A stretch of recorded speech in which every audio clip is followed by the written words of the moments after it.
Rügen, Tysklands største ø, der med sine mange bugter og vige skaber de ideelle forhold for lystfiskere og Østersøens braklandsgeder. Vi er taget herned, ikke bare for at fiske, men også for at få os nogle gode minder.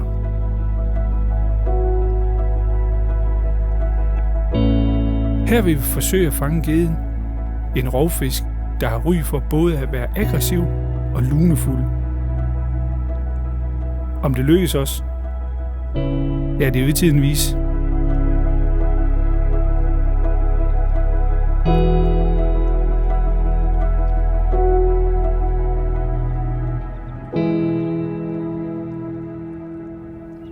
Hej alle sammen. Ja, så er vi kommet til Rügen, traditionen tro i december. Det er ikke så koldt som sidste år, men det er stadigvæk koldt. Derfor har vi godt med tøj på. Men de næste 3 dage skal vi fiske geder i tyske Rügen. Og det bliver spændende. Så vi får se, hvad der sker.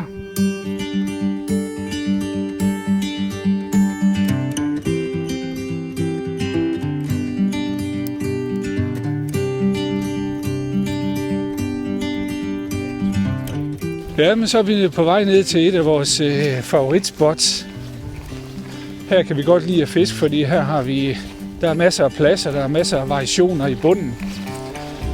Der er store flækker med græs, hvor gederne de godt kan lide at stå og gemme sig i, og der er store sandpletter, hvor man kan se gederne de jagter. Og så er det et stort område. Og så har vi har en god pålandsvind, som vi godt kan lide. Det gør gederne lidt mere aktive, når vi fisker her. Og herude kan man se, her har vi hele området herude, vi skal fiske i. Så det bliver en spændende dag. Så lad os give den lidt gas.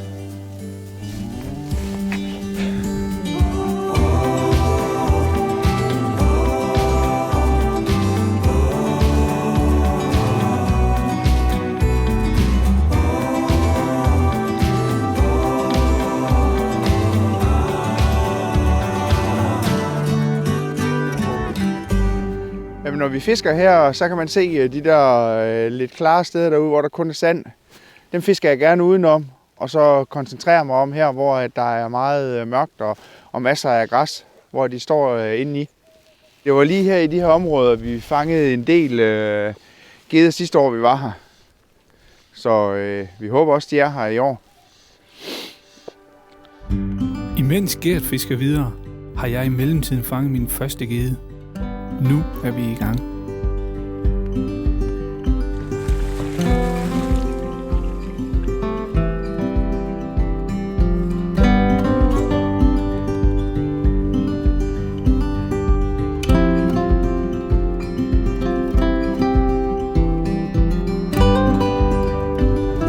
Ja, men så har vi fisket på den her plads i en par timer, og der er ikke rigtig sket det helt store. Vi har fået en enkelt fisk og haft fat i et par stykker, men det virker ikke som om fiskene de rigtig er der. Så vi skifter plads. Vi prøver et andet hotspot. Det tager lige en halv time at køre derop, så nu prøver vi at se, om der sker lidt mere deroppe. Det plejer at være et godt sted også, hvor i vinterhalvåret her fiskene samler sig lidt i grupper. Så det prøver vi. Efter vi har fået en bid mad og en kop kaffe, er vi igen klar til at gå på jagt efter de lunefulde geder. Ja, så kom vi til et nyt hotspot. Som I kan se, så er de 2 andre, de er allerede gået i gang. Men her, der regner vi med, at vi kan finde lidt geder. Et kæmpestort område, vi har at fiske på her med lange baner af græs, som gederne godt kan lide. Nu har vi sat lidt mindre sort fluer på. Det tror vi på nu, så følg med, se om der sker noget.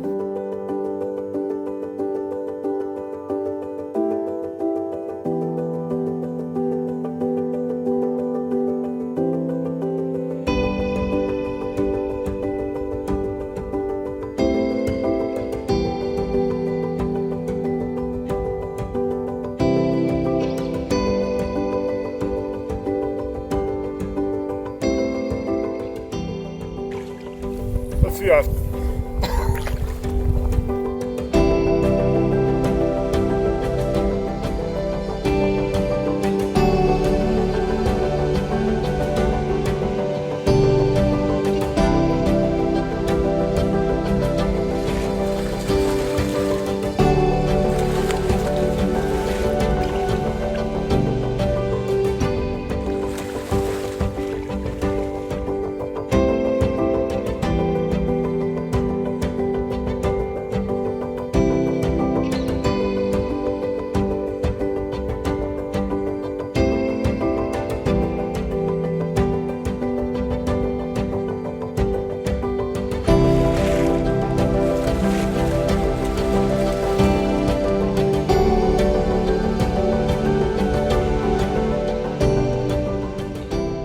fik vi en her på det nye spot med den sorte. Den virker altid. Jeg trimmede den lidt for at gøre den lidt mindre. Og så prøvede vi faktisk noget nyt, hvor jeg lavede nogle 3 hurtige, et langt stop, 3 hurtige, langt stop, bum. Så tog det, fordi vi ved jo, de er her. Så det var det, der skulle til nu. Og vi fisker videre.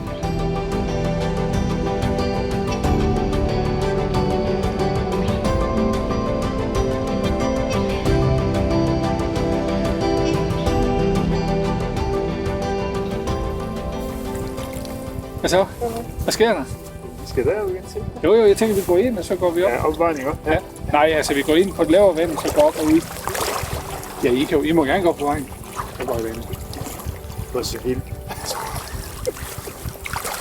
Okay.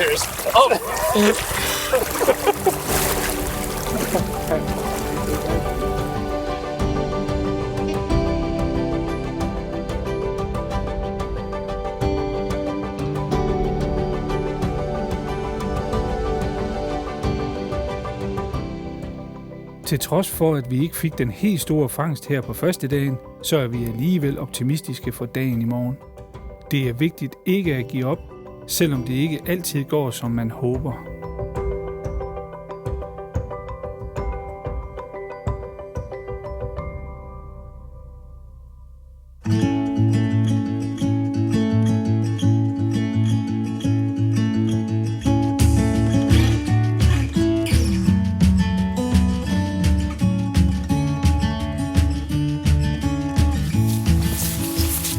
Jeg vil lige lave en plan. Ja. Bare så vi ikke render ud 10 mand i den samme linje. Hvis vi nu gør det, at der er 2, der går den vej, og 2, der går den vej, og så fisker vi stykket af, i stedet for at vi alle sammen går lige ud. Er det ikke planen? Op. Hvad? Op. Op. Jeg siger ja på svensk. Jo, jo vist. Ja. Ja, det bliver bra. Ja, men så kan så går jeg den vej, så kan jeg fiske den vej ned mod jer. Jeg hopper på dig nu der. Jeg vil gå to. Så vi går den vej deroppe, og så fisker jeg ned mod, så ikke vi går i deres fodspor. Ja. Så det er så dumt.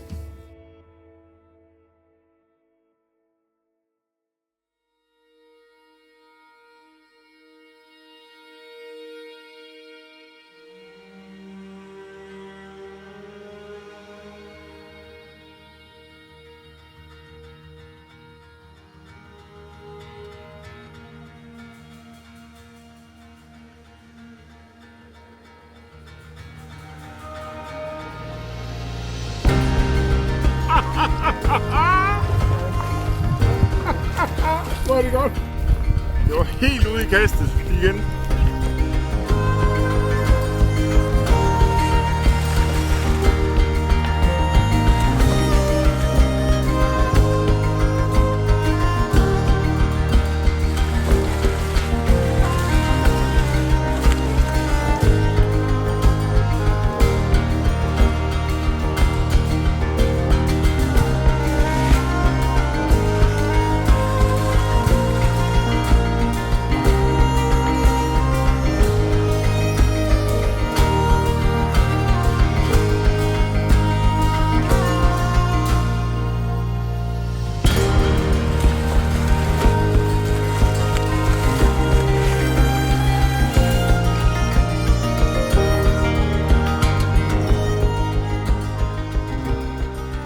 Det lykkedes at fange en enkelt gede, men vi føler ikke, at der er den store aktivitet, så vi bliver enige om at finde et nyt sted med forhåbentlig mere aktivitet. What do you say if we go up to the first place we were yesterday? Rapin? Rapin? Yeah, because it's a big area where we can, and yeah, When we come back. there must be some fish. I mean, I think the water is colder. Maybe they are like... It's colder They here. eat like... It's too cold, guys. The water is like, I don't know, 3 degrees. I'm not sure. I'm not an expert. But it felt way colder than yesterday. Yeah. I'm not sure if it's the place, or maybe it's just that there is water coming in and it's getting colder and colder. But it's for sure it's colder. Yeah, but sure. I mean, I think we need to move. Let's go to... Hvad siger du, Rune? Eller Jon, skal vi ikke køre op til... Jeg fanger jo fisk over. Rappen. Skal vi ikke køre til Jo, Rappen? det kan vi fint bruge. Det tror jeg, vi skal. You are... God bless you. You want 1, 2. 1, 2, 3. 1, 2, 3.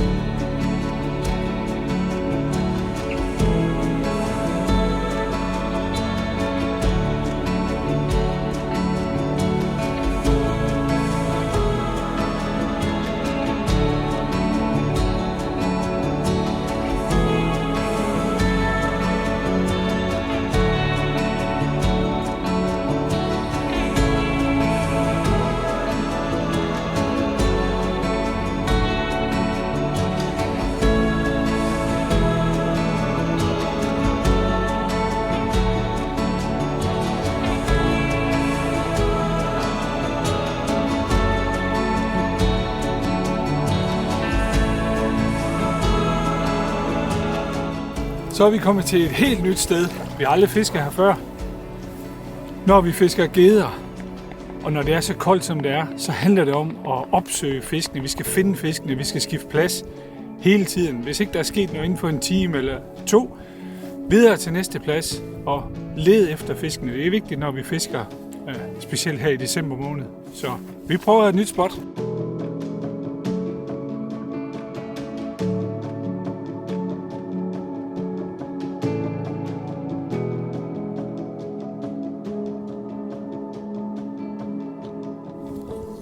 Når man fisker gedder, når det er koldt, så handler det om at finde den rigtige hastighed og fiske sin flue på. De sidste par dage har det været 2 lange stræk og en pause. 2 lange stræk og en pause. Men det handler om hele tiden at variere sit indtag, når det er koldt. Altså det kan også være sådan nogle små nogen her. Det kan også være helt langsomme stræk. Det vigtigste det er, at man finder den rigtige hastighed, når det er koldt, fordi gedderne kan være rigtig sløve, når det er koldt. De vil ikke rigtig bevæge sig efter en flue. Så fisk varieret, gerne med pauser, så skal det nok få succes.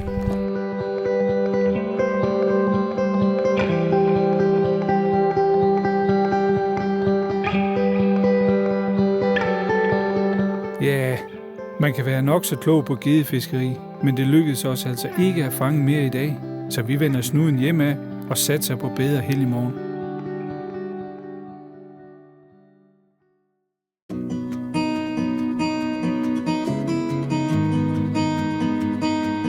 Så kan vi jo se, at vandstanden den er stenen ret markant her. Den er jo faktisk stenen 1,5 meter. Der ligger et stort højtryk op over Østersøen, som presser en masse vand ind hernede. Og det har vi simpelthen ikke registreret på vejrkortene, så vi blev lige taget lidt med en overraskelse her. Men nu har vi et andet sted, vi kører hen, hvor der normalt er så lavvande, man ikke kan fiske der sådan rigtigt. Så det kører vi op og prøver at se, om vandet skulle være sten deroppe, og så ser vi, om det virker for os.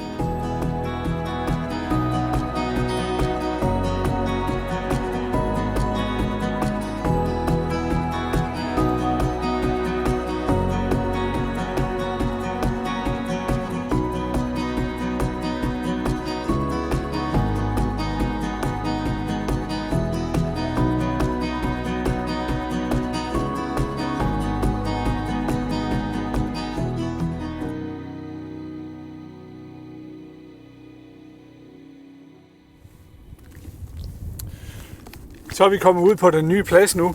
Der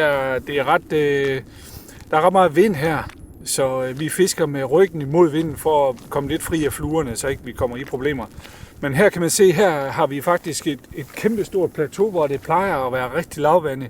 Nu går vi egentlig i vand til hoften, så her burde i teorien være fisk. Men lad os se på det. Vi prøver.